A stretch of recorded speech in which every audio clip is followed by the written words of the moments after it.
Good morning. நாளை நமதே. All aboard. Next stop, the future. He's got the right idea.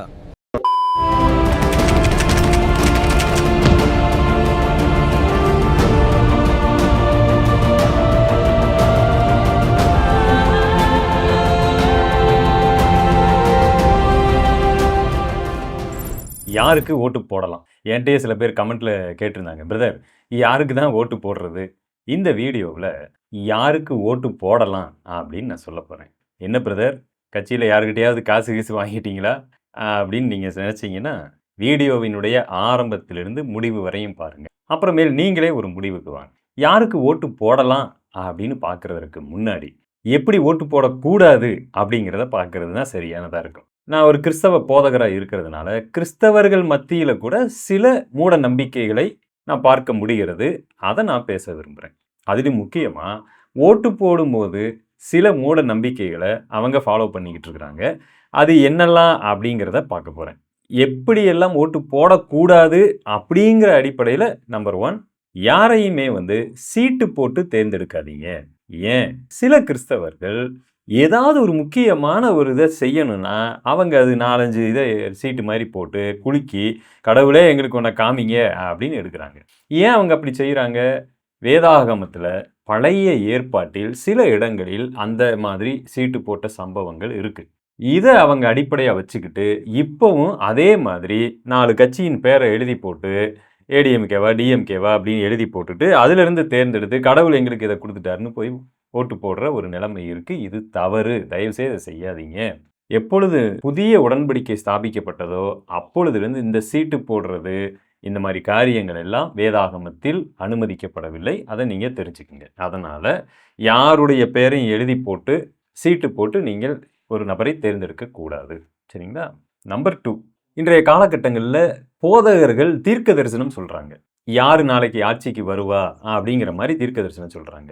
So உங்கள் போதகரோ உங்கள் அபிமானியான ஒரு போதகர் யாராவது ஒருத்தர் ஒரு குறிப்பிட்ட ஒரு கட்சியின் தலைவரையோ கட்சியின் பெயரையோ குறிப்பிட்டு இவங்க தான் அடுத்து ஆட்சி அமைக்க போகிறாங்கன்னு ஏதாவது சொன்னால் உடனடியாக அந்த அடிப்படையில் கடவுளே தீர்ப்பளிச்சிட்டாரு அப்படின்னு போய் தயவு செய்து ஓட்டு போட்டுறாதீங்க. அப்படி கர்த்தர் பேசுவது இல்லை.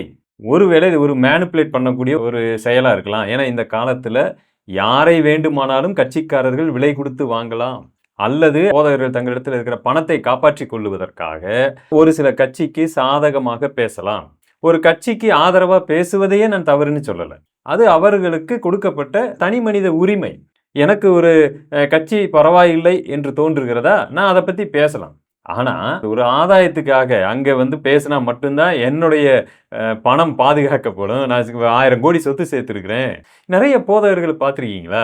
இவங்க யாராவது பிரதமரோ யாரோ வந்துட்டா போதும் விழுந்து அடிச்சுக்கிட்டு ஓடி போய் அவங்கள தனியாக சந்திச்சுட்டு வந்துடுவாங்க. அது மேம்போக்கான ஒரு சந்திப்பாக இருந்தால் கூட விஷயம் தெரிஞ்சவங்களுக்கு அது என்னன்னு தெரியும். என் சொத்துக்களை பாதுகாக்கிறதுக்கு ஐயா நீங்கள் என்ன சொன்னாலும் நாங்கள் செஞ்சிடறோம், வருஷம் இவ்வளோ அமௌண்ட்டு கொடுத்துட்றோம் என்கிற அளவுக்கு கூட பேரங்கள் நடக்கின்றன என்பது இலைமறை காயாக தெரியக்கூடிய ஒன்று. சரி, பரவாயில்லை, அப்படி இருக்கலாம், இல்லாமல் கூட போகலாம். ஆனால் நான் என்ன சொல்ல வரேன்னா, ஒரு போதகர் தீர்க்கதரிசனம் சொல்லிட்டாருங்கிறதுக்காக மட்டும் அந்த கட்சிக்கு போய் ஓட்டு போட்டுறாதீங்க. அப்படி போடக்கூடாது, அது தவறு. சரிங்களா? நம்பர் 3, சில கிறிஸ்தவர்கள் என்ன பண்ணுறாங்க அப்படின்னு பார்த்தீங்கன்னா, ஒரு கடவுள்கிட்ட அப்படி ஜெபிக்கிறது, அடையாளத்தை கேட்டு ஜெபிக்கிறது. கடவுளே எங்களுக்கு ஒரு அடையாளத்தை காண்பியுங்கள், அந்த அடையாளம் தென்பட்டு விட்டால் அதை நாங்கள் செய்வோம் அப்படின்னு தங்களுடைய அன்றாட வேலைகளிலையும் அதை பயன்படுத்துவாங்க. ஓட்டு போடும்போது கூட சிலர் அதை பயன்படுத்துகிறார்கள். இப்போ உதாரணத்துக்கு என்ன சொல்லலாம், இப்போ நான் திடீர்னு காலங்காத்தால் எந்திரிச்சு பார்க்குறேன், உதய சூரியன் அப்படி வருது, உடனே நான் டிஎம்கேக்கு ஓட்டு போட்டுறதா? கடவுள் எனக்கு காலையில் சூரியன் சின்னத்தை காண்பித்து விட்டார், அதனால் நான் ஓட்டு போட்டு விடுகிறேன். பஸ்ஸில் பிரயாணம் போனேன், விசில் அடித்தார் கண்டக்டர், அதனால் விசில் சத்தம், விஜய்க்கு நான் ஓட்டு போட போகிறேன், கடவுள் எனக்கு அதை காண்பித்து கொடுத்தான்னு இப்படி ஏதாவது ஒரு அடையாளத்தை எடுத்துக்க முடியுமா? தயவு செய்து இந்த மாதிரி எந்த விஷயத்திலும் நீங்கள் ஒரு அடையாளத்தை பார்த்துக்கிட்டு போய் ஓட்டு போடாதீங்க. அது தவறு. இது ஒரு மூட நம்பிக்கை. ஒரு உதாரணத்துக்கு 2 கட்சியை சொன்னேன். எந்த கட்சிக்குமே இந்த மாதிரி என்ன பண்ணாதீங்க, ஓட்டு போட வேண்டாம். நம்பர் 4, இது கர்த்தருடைய சித்தம், அதனால் நாங்கள் இதை ஓட்டு போட போகிறோம்னு ஒரு சிலர் என்கிட்டயே பேசிகிட்டு இருக்கிறாங்க. எப்படி அது கர்த்தருடைய சித்தம்னு ஒரு கட்சி சொல்கிறாங்கன்னா, இப்போ உதாரணமாக சென்ட்ரலில் ஒரு ஆட்சி இருக்கிறது, மத்தியிலே ஒரு ஆட்சி இருக்கு. இவங்க என்ன நம்புறாங்க அப்படின்னா, கர்த்தர் சித்தத்தின்படி அந்த ஆட்சியை கொண்டு வந்திருக்கிறாரு. அப்ப அதுதானே கர்த்தருடைய சித்தம். அதே சித்தத்தை இப்ப நடக்கக்கூடிய தேர்தலையும் நாம செய்யணும். ஏன்னா இந்தியாவையே ஆளுகை செய்வது ஒரு கட்சிக்கு கர்த்தர் சித்தம் வச்சிருந்தா, அப்ப மற்ற மாநிலங்களுக்கும் அந்த கட்சி தானே வரணும். அப்படிங்கிற மாதிரிலாம் என்கிட்ட வாக்குவாதம் செய்தவர்கள் உண்டு. ஒரு விஷயத்தை நான் தெளிவுபடுத்த விரும்புகிறேன். இந்த கர்த்தருடைய சித்தம் அப்படிங்கிறத நாம் தவறாக புரிந்து கொள்ள வாய்ப்பு இருக்கிறது. ஏன் அப்படின்னு கேட்டீங்கன்னா, இப்போ ஒருவர் பயங்கரமான துன்மார்க்கனாக இருக்கிறார். அவர் ஒரு ஆட்சியாளராக, ஏன்னா இன்னைக்கு உலகம் முழுவதும் ஆட்சி நடந்து கொண்டிருக்கிறது. குழந்தைகளை கொன்று குவிக்கிற ஆட்சி இருக்கிறது. எல்லா இடத்திலும் இந்த மாதிரியான ஆட்சிகள்லாம் இருக்கு. ஒரு மனிதனை கர்த்தர் தேர்ந்தெடுத்து அப்படி வைக்கிறாரா அப்படின்னு கேட்டா இல்லை. சில இடங்களிலே கர்த்தர் மனிதர்களுடைய துன்மார்க்கத்திற்கு எதுவாக சிலரை அனுமதித்து விடலாம், அவ்வளவுதான். ஆனா அதுல இருக்கக்கூடிய விஷயத்தை ரெண்டா நீங்க பிரிச்சு பார்க்க கற்றுக்கொள்ள வேண்டும். ஒரு இடத்துல துன்மார்க்கன் ஆளுகை செய்து கொண்டிருக்கிறார் என்று சொன்னால் உடனடியா கர்த்தர் தான் அவனை ஏற்படுத்தி வச்சிருக்கிறாரு அப்படிங்கிற மாதிரியான ஒரு முடிவுக்கு நீங்க வந்துடக்கூடாது. சரிங்களா? சில இடங்களிலே கர்த்தர் ஏற்படுத்துகிறார், சில இடங்களிலே கர்த்தர் அனுமதித்து விடுகிறார். அப்ப நான் என்ன செய்யணும் அப்படின்னா, சரியாக யோசித்து நிதானித்து தேர்ந்தெடுக்கக்கூடிய ஒரு வேலையை செய்யணும். அது எப்படி அப்படிங்கிறத ஒரு சில குறிப்புகளோட கடைசியில சொல்லி நான் முடிச்சிடுறேன். 5வது பாயிண்ட், எங்க இனம், எங்க ஜாதி, எங்க மதம், எங்க மொழி, இந்த மாதிரி ஒரு வரையறையை வைத்துக்கொண்டு தயவு செய்து உங்களுடைய ஆட்சியாளர்களை தேர்வு செய்யாதீங்க. இது ஒரு பயங்கரமான ஒரு ட்ராப்பா இருக்க வாய்ப்பு இருக்கிறது. ஏன்னு கேட்டா, என் ஜாதிக்காரனை நான் தேர்ந்தெடுப்பேன். ஏன்னா நம்ம வட்டாரத்தில் அது சர்வ சாதாரணமான ஒன்றா இருக்குது. என் ஜாதிக்காரர்கள் நமக்கு எதிராக செயல்பட மாட்டாங்களா? நம்ம இனம் நமக்கு எதிராக செயல்படாதா? வீரபாண்டிய கட்டபொம்மனை கெட்டப்பன் காட்டி கொடுத்தார் என்று சொல்லுகிறோம். இருவரும் ஒரே ஜாதி தான் என்பதும் ஊருக்கு தெரியும். அப்போ ஒரே ஜாதியிலேயே ஒருவரை ஒருவர் பகைக்க முடியாதா? என்னை ஒரு நல்லவன் ஆட்சி செய்ய வேண்டும் என்கிற காலம் காணா போச்சு. ஒரு நன்றாக படித்தவர், ஒரு நாணயமானவர் ஆட்சி செய்யணுங்கிறதெல்லாம் காணாம போச்சு. என் இனம், என் ஜாதி, என் மொழி, அதுதான் எனக்கு ஆட்சி செய்ய வேண்டும் என்ற ஒன்று வந்துச்சு. இது ஒரு சிலருக்கு இந்த பாயிண்ட் முரண்பாடாக இருக்கலாம். சரி, பரவாயில்லை, இது என்னுடைய பாயிண்ட் ஆஃப் வியூவில் நான் சொல்கிறேன். உங்களுக்கு பிடிக்கலைன்னா சரி, ஓகே, லெட் இட் பி. என்னை என் ஜாதி தான் ஆளணும், என் இனம் தான் ஆளணும் அப்படிங்கிற ஒரு க்ரைட்டீரியாவில் நீங்கள் இருக்கிறீங்கன்னு சொன்னால் ஓகே, லெட் இட் பி. ஆனால் என்னை பொறுத்த வரைக்கும் ஒரு கிறிஸ்தவனாக என்னை ஒரு நல்லவன் ஆளுகை செய்தால் போதுமானது. நாட்டுக்கு எது நன்மையோ அப்படிப்பட்ட ஒரு நபரை தேர்ந்தெடுக்கிறது, அல்லது அந்த மாதிரி ஒருவன் வராங்களா இல்லையான்னு தெரியல, அதை இருதய விருப்பமாவது வைத்துக் கொள்வது நல்லது. சரிங்களா? நம்பர் 6, யாரோ ஒரு சிலர் மீது இருக்கக்கூடிய வெறுப்புக்காக ஒட்டுமொத்தமாக ஒரு கட்சியை நீங்கள் தேர்ந்தெடுத்துடக்கூடாது. யாரோ ஒரு சிலர் மீது ஒரு வெறுப்பு உங்களுக்கு இருக்கும். அப்ப அந்த வெறுக்கப்படக்கூடிய நபரை எந்த கட்சி வெறுக்கிறதோ அதுக்கு நம்ம ஓட்டு போடுறது. கிறிஸ்தவர்கள் மத்தியிலே இவைகளை நான் பார்த்தேன். என்ன அப்படின்னு கேட்டீங்கன்னா, ஒரு சகோதரனை சந்திக்கும் பொழுது அந்த சகோதரன் பேசின பேச்சு பார்த்தீங்கன்னா எனக்கு ரொம்ப ஆச்சரியமா இருந்துச்சு. என்னடா இப்படியெல்லாம் கூட இருக்கிறாங்களா? அவர் சொன்னாரு, பல பேர் நாங்க இந்த மாதிரி தான் இருக்கிறோங்கிற மாதிரி. அப்ப நிறைய பேர் இந்த மாதிரி இருக்கிறாங்க போல் இருக்கு. ஒன்றும் இல்லை, இன்னைக்கு பாருங்க, போதகர்கள் ஒரு காலத்துல தியாகத்தின் அடிப்படையில் கஷ்டப்பட்டு நற்செய்தியை பரப்பி மனுஷங்களுடைய தவறுகளை அவங்களிருந்து திருத்தினாங்க. இன்னைக்கு நிலைமை அப்படி இல்லை. நிறைய இடங்கள்ல போதகர்கள் பார்த்தீங்கன்னா மிக ஆடம்பரமாக வாழ்ந்து பணத்தை குவித்து அப்புறம் கோர்ட்டு கேஸுன்னு அலையிறது, அரசியல்வாதிகிட்ட போய் சேர்த்த காணிக்கை பணத்தை எல்லாம் அங்கே போய் தார வார்த்துட்டு வர்றது, இதையெல்லாம் ஒரு சிலர் பார்த்து வெறுத்துட்டாங்க. இப்போ இந்த போதகர்களை அடக்கக்கூடிய கட்சின்னு ஏதாவது இருக்கான்னா ஒரு சில கட்சிகள் கிறிஸ்தவத்திற்கு எதிராக இருப்பாங்க. அப்போ இவங்க என்ன பண்ணுறது அப்படின்னா, அந்த 4 போதகர்களை எதிர்க்கிறோன்னு சொல்லிட்டு இது போன்ற ஆட்களை ஊக்குவித்தல். நீங்கள் வேற ஏதாவது ஒரு காரணத்திற்காக இந்த கட்சிகளை தேர்ந்தெடுக்கலாம். ஆனால் யாரோ ஒரு சிலர் செய்த தவறுகளை இவங்க தட்டி கேட்குறாங்க, எதிர்க்கிறாங்க அப்படிங்கிறதுக்காக மட்டும் ஒட்டுமொத்தமாக ஒரு மதவாத அரசியலையோ ஜாதிவாத அரசியலையோ வேறு ஏதோ ஒரு தனிப்பட்ட இனத்தை அளிக்கக்கூடிய அரசியலையோ நீங்கள் தேர்ந்தெடுத்து விட வேண்டாம். இது எல்லாமே நடக்கக்கூடிய சம்பவங்களாக இருக்கிறதுனால அதை உதாரணமாக வச்சு சொன்னேன். அப்போ எந்த மாதிரி ஓட்டு போடக்கூடாது அப்படிங்கிறத நீங்கள் தெரிஞ்சுக்கணும். சரிங்களா? இது எல்லாமே ஒரு வகையில் தவறான நம்பிக்கை, மூட நம்பிக்கை, தவறான தெரிந்து கொள்ளுதல். அப்போ எப்படி தாங்க ஓட்டு போடுறது? இது உண்மையிலே கடினமான ஒன்று. எனக்குன்னு ஒரு சில கிரைட்டீரியா வச்சுருக்கிறேன். அதன் அடிப்படையில் நான் ஓட்டு போட போகிறேன். அதை உங்கள் மீது நான் ஒருபோதும் திணிக்க போகிறது கிடையாது. ஏன் அப்படின்னு கேட்டிங்கன்னா, உலகத்திலேயே இந்த அரசியலை வைத்து கொண்டுதான் அதிகமான சண்டைகள் வருகிறது. அதை ஞாபகத்தில் வச்சுக்கோங்க. பிராண சிநேகிதர்களை கூட இந்த அரசியல் பேச்சு பிரித்து விடும். நான் யாரோ ஒரு நபருக்கு சப்போர்ட் பண்றேன், நீங்க யாரோ ஒரு நபருக்கு சப்போர்ட் பண்றீங்க, நீங்க 2 பேரும் பேசிக் கொண்டிருக்கும் பொழுது 2 பேத்துக்குள்ள ஒரு பெரிய பிளவை இந்த அரசியல் பேச்சு உண்டாக்கிவிட வாய்ப்பு இருக்கிறது. கவனமா இருங்க. ஒருவேளை உங்களுடைய நண்பர்கள் மத்தியில நான் இந்த கட்சியை சப்போர்ட் பண்றேன், இந்த கட்சியை சப்போர்ட் பண்றேன், ஏன் எதற்குன்னு ஆரோக்கியமா நீங்க பேசிக்கலாம். ஆனா அதனுடைய வரையறையை வச்சுக்கோங்க. ஏன்னா இது பார்த்தீங்கன்னா பயங்கரமான பிரிவினையை உண்டு பண்ணும். எனக்கு தெரிந்த 1வது 2வதுல இருந்து பழகிட்டு வந்த நண்பர்கள் இப்ப பாத்தீங்கன்னா எதிரும் புதிரியுமா இருக்கிறாங்க. யாரா அவங்கள பிரிச்சதுன்னு கேட்டா 2 கட்சிக்காரங்க. அவங்க பிரிக்கல, இவங்க 2 பேருமே பிரிஞ்சுக்கிட்டானுங்க.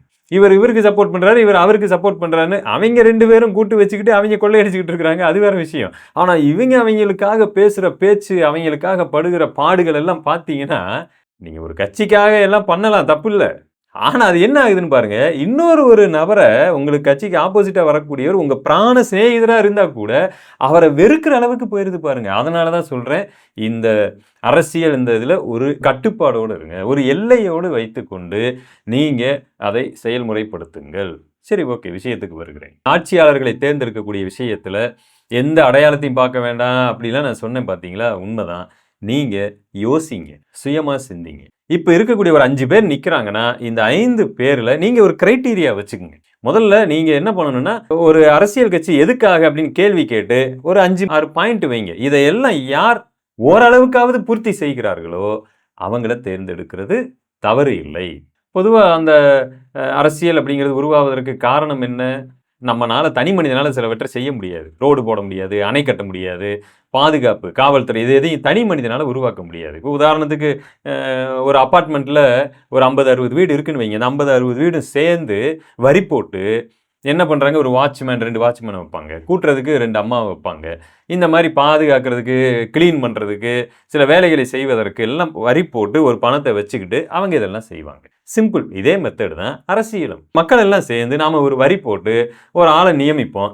அந்த நபரை வச்சுக்கிட்டு நமக்கு ரோடு கட்டமைப்புகளை உருவாக்கிக்குவோம், நம்ம அணை கட்டுவோம், நீர்வளம், மற்ற மின்சாரம், இதை எல்லாத்தையும் பாதுகாப்பு, காவல்துறை இதையெல்லாம் உருவாக்கிக்கலாம். ஆனா நாளடைவில் இது என்னவா மாறிடுச்சு, ஒரு சிஸ்டமா மாறி போச்சு. இதை நான் சரியா பண்றேன்னு அந்த பிரிவுகள் எல்லாம் உருவாக ஆரம்பித்தது. அவைகள் மக்களை போட்டி போட்டுக்கிட்டு சுரண்ட ஆரம்பிச்சாங்க, ஏமாத்த ஆரம்பிச்சாங்க. எல்லாவற்றுக்கும் மேல இந்த பெரிய பெரிய முன்னேற்றத்திற்கான முன்னெடுப்புகளை செய்ய வேண்டிய கட்சிகள் இலவசம் அது இதுன்னு ஒரு வகையில ஒரு வித்தியாசமான ஒரு இதுக்குள்ள நம்ம போயிட்டோம். அதுல இருந்து வெளியிலே வர முடியாத அளவுக்கு தூரமா வந்துட்டோம். இதெல்லாம் எதுக்காக சொல்லுகிறேன், நீங்க ஒரு கிரைட்டீரியா வைங்க. ஒரு அரசியல் கட்சியை தேர்ந்தெடுப்பதற்கு அவங்க எல்லாரையும் சமமாய் நடத்துகிறார்களா? ஒரு குறிப்பிட்ட ஒரு சில மக்களை மட்டும் மிக மோசமாய் நடத்துகிறார்களா? அவங்க எல்லாவற்றிலும் சொன்ன வாக்குறுதியை நிறைவேற்றுறாங்களா? இதெல்லாம் எனக்கு தெரியல. நானும் சும்மா இப்போ உங்ககிட்ட பேசிட்டு இருக்கும்போது சில இது வருது. நீங்க உங்களுக்கு முக்கியமான தேவைகளை நீங்க அந்த மாதிரி பாயிண்ட் அவுட் பண்ணிக்கோங்க. உண்மையிலே தவறுகளை சரியாக கண்டித்து பேசுகிறார்களா? எல்லா பக்கமும் செய்யக்கூடிய தவறுகளை இல்லாட்டி கூட்டணி தருமம் அந்த தருமோன்னு சொல்லிக்கிட்டு இவங்க சிலவற்றை பேசாமல் விடுவது, இப்படி நிறைய. இதில் பார்த்தீங்கன்னா எல்லா கட்சியும் அடிபட்டு போயிடும், அது வேற விஷயம். நீங்கள் என்ன வேணாலும் கிரைட்டீரியா வைங்க, உங்களுக்கு நியாயமாய் தோன்றுகிற கிரைட்டீரியா வச்சு அதை என்ன பண்ணுங்க, அப்படி தேர்ந்தெடுக்கலாம். கண்ணை மூடிக்கிட்டு ஒரு சில நபர்களுடைய இதை பார்த்துட்டு, இல்லை ரொம்ப வருஷமாக அவங்க இருக்கிறாங்க, இல்லை இவர் புதுசாக வந்திருக்கிறாரு, இல்லை இவர் நல்லா தமிழ் பேசுகிறாரு, இல்லை இவர் நல்லா படித்து இங்கிலீஷ் பேசுகிறாரு, நீங்கள் நல்லா ஆராய்ந்து பார்த்து தாராளமாக ஒரு நபரை தேர்ந்தெடுக்கலாம். கடைசியாக நான் யாரையும் தேர்ந்தெடுக்க விரும்பல, நோட்டா அப்படிங்கிறத ஒன்றுக்கு போடலாம், அதுதான் ஒரு கிறிஸ்தவன் சரியான தேர்ந்தெடுப்பாக இருக்க முடியும் அப்படின்னு கூட சில பேர் என்கிட்ட பேசினது உண்டு. ஸோ அதுக்கு நான் வருகிறேன். நீங்கள் நோட்டா அப்படிங்கிற ஒன்றை தேர்ந்தெடுக்கிறதுனால எதுவும் மாறாது, உங்களுடைய ஓட்டு வீணாக தான் போகும். இப்போ 5 திருடர்கள் நிற்கிறாங்க. இந்த 5 திருடரில் ஒருத்தர் கம்மியாக திருடுறாருன்னு உங்களுக்கு தெரியுது. ஆனால் உங்களால் 5 பேரையும் தேர்ந்தெடுக்க முடியாது. உங்களால் என்ன பண்ண முடியும் அப்படின்னா, இந்த நபரை வரவிடாமல் மற்றவர்கள் வருவதற்கான ஒரு சூழல் இருக்கும் பொழுது இவங்களை நீங்கள் கொண்டு வருவதற்கான வாய்ப்பு இருக்கும். கொஞ்சபட்சம் உங்கள் மக்களை நீங்கள் காப்பாற்றலாம். அது நீங்கள் உங்களுடைய முடிவுக்கு நான் விட்டு விடுகிறேன். ஏன்னா உங்களுடைய மனசாட்சிக்காக நீங்கள் யாரையும் நான் தவறானவனை தெரிந்தெடுத்து விடக்கூடாது அப்படிங்கிறதுக்காக நீங்கள் நோட்டா அப்படிங்கிற ஒன்றை நீங்கள் என்ன செய்கிறீங்க, போடுறீங்க. அப்படி பார்த்தா தவறான ஆட்சியாளர்களுக்கு தான் பணத்தை கட்டுறோம், தவறான ஆட்சியாளர்களுக்கு தான் நம்மளுடைய வரியை எல்லாம் செலுத்துகிறோம். அப்போ நம்ம மனசாட்சி எங்கே போச்சு? அவன் தப்பு பண்ணுறதுக்கு, அவன் திருடுறதுக்கு, அவன் மதத்தை வளர்ப்ப, அவனுடைய ஜாதி, அவனுடைய பிள்ளைகளுக்கு எல்லாம் விளக்க நான் காசு கட்டிகிட்டு இருக்கிறேனே, அப்போ மனசாட்சி நமக்கு குத்தலையா? ஓட்டு போடும்போது தான் மனசாட்சி குத்துக்கிறதா? இப்படிலாம் கேள்வி கேட்டால் நம்ம கேட்டுக்கிட்டே போகலாம். ஸோ என்னை பொறுத்த வரைக்கும் நோட்டாவுக்கு போட விருப்பம்னா போடுங்க, இல்லை இப்படி தேர்ந்தெடுக்கிறதுனால அது மிகப்பெரிய தவறுன்னு நான் சொல்ல வரல. யூ கேன், நீங்கள் தாராளமாக தேர்ந்தெடுக்கலாம். ஆனால் இந்த இதை பதிவை முழுசாக பாருங்கள். முழுசாக பார்த்துட்டு நான் யாரையும் இதன் மூலமாக சப்போர்ட் பண்ணலை, யாருக்கும் விரோதமாகவும் இல்லை. ஆனால் எனக்கென்று சில க்ரைட்டீரியா இருக்குது. நான் சமூக நீதி அவர்கள் எல்லாரையும் ஒரே மாதிரி பார்க்குறாங்களா, இதெல்லாம் வச்சுருக்கிறேன். நான் ஒரு கிறிஸ்டியனாக இருக்கிறேன், நான் சிறுபான்மையினராக இருக்கிறேன். எனக்கு ஆப்போசிட்டாக சில பேர் பேசுனாங்கன்னா நான் நிச்சயமாக அவங்கள தேர்ந்தெடுக்க மாட்டேன். அது எனக்கு இருக்கக்கூடிய குறைந்தபட்ச ஒரு பொது அறிவு. இதெல்லாம் நான் ஃபாலோ பண்ணுறதுக்கான நான் வச்சுருக்கக்கூடிய க்ரைட்டீரியா. ஸோ இதெல்லாம் நான் ஃபாலோ பண்ணிக்கிட்டு இருக்கிறேன். ஸோ எனக்கு எதிராக வரக்கூடியவைகளில் நான் தேர்ந்தெடுக்க மாட்டேன். ஸோ அதனால் இந்த யாருக்கு ஓட்டு போடுதல் அப்படிங்கிறத நீங்கள் ஆராய்ந்து தேர்ந்தெடுத்து நீங்கள் ஓட்டு போடுங்க. யாரும் வீட்டில் இருந்துடாதீங்க தயவு செய்து. அது இதை விட தப்பு. வீட்டில் சும்மா உட்காந்துருக்காதீங்க. அன்றைக்கி லீவ் விட்டாங்க எனக்கு அது போதும் அப்படின்னு உட்காந்துருக்காதீங்க. தயவு செய்து ஓட்டு போடுங்க. அடுத்த ஒரு பதிவில் உங்களை நான் சந்திக்கிறேன். Okay, thank you. God plus.